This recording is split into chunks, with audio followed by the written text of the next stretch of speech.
Hey everybody, welcome to Storytime. Today's storytime is a nighttime storytime. It's dark. Do you hear the creek? Do you see any animals? Well, no, because it's dark. But when the moon comes out and is bright, you'll be able to see snow, trees, and all the animals that come out at night.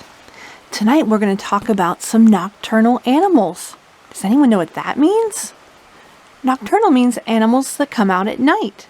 They sleep during the day, and they do all the things we do during the day. They do them at night. So one of those animals is an owl. And specifically, it's a great horned owl. Have you ever heard one? Did you hear that? Have you ever heard a great horned owl in the woods? Or on a nighttime adventure? You might hear that. Well, tonight's book is called Owl Moon.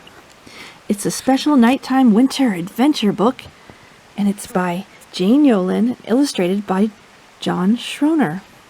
But it's not just owls you'll see in the book. I want you to keep your eyes out and watch for a fox, a bird, maybe a mouse, a raccoon, and a deer. What do you say we get started and read the story? You have to be very quiet. Let's go. It was late one winter night, long past my bedtime, when Pa and I went owling.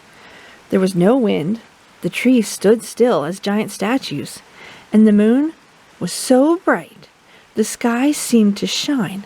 Somewhere behind us, a train whistle blew, long and low, like a sad, sad song. I could hear it through the woolen cap Pa had pulled down over my ears. A farm dog answered the train, and then a second dog joined in. They sang out trains and dogs for a real long time. Woo, woo, woo, woo. And when their voices faded away, it was as quiet as a dream. We walked toward the woods, Pa and I. Our feet crunched over the crisp snow, and little gray footprints followed us. Pa made a long shadow, but mine was short and round. I had to run after him every now and then to keep up, and my short, round shadow bumped after me. But I never called out. If you go owling, you have to be quiet. That's what Pa always says. I had been waiting to go owling with Pa for a long, long time.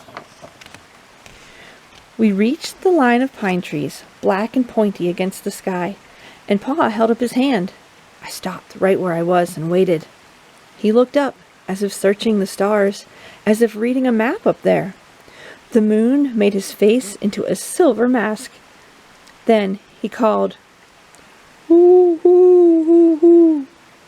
Hoo, hoo, hoo, hoo." The sound of the great horned owl. Hoo, hoo, hoo, hoo.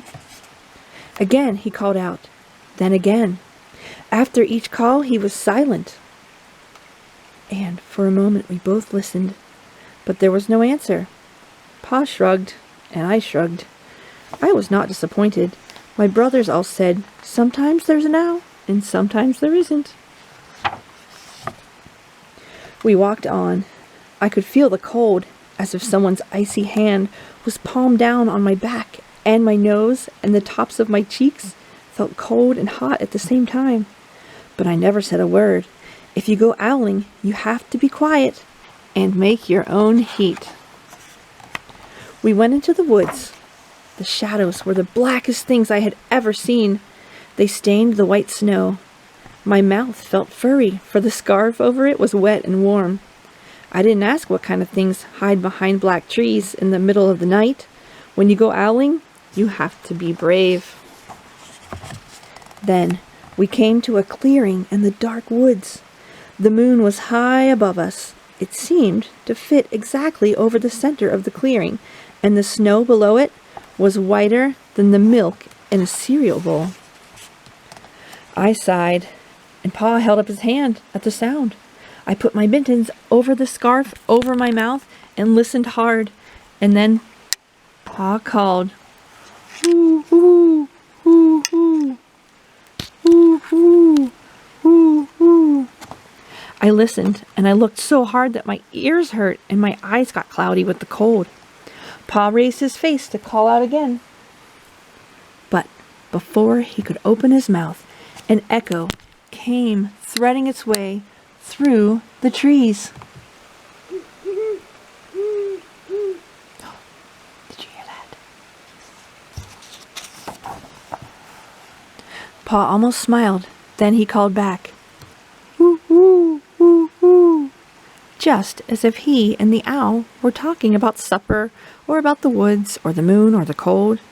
I took my mitten off the scarf off my mouth and almost smiled too.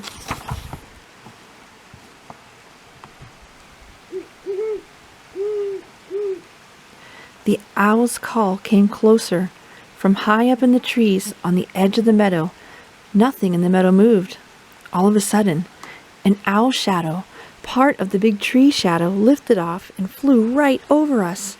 We watched silently, with heat in our mouths, the heat of all those words we had not spoken. The shadow hooted again.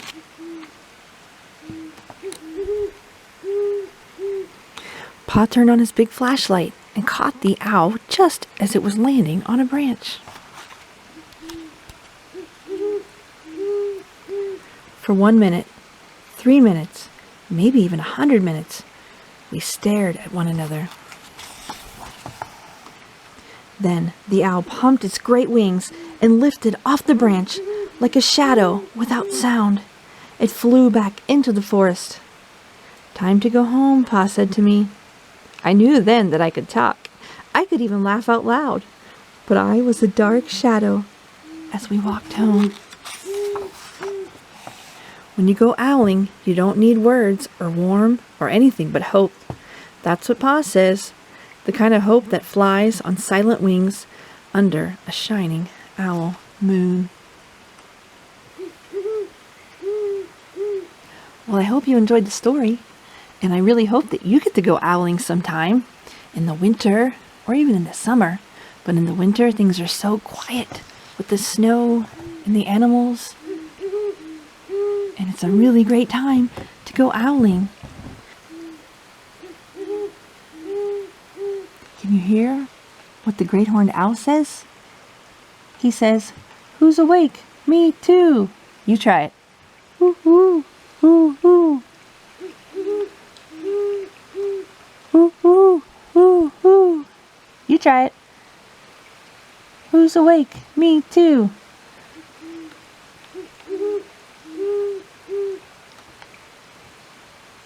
I hope you enjoyed our storytime adventure. I hope you'll do some of the activities that I'm attaching to the video in the links. And,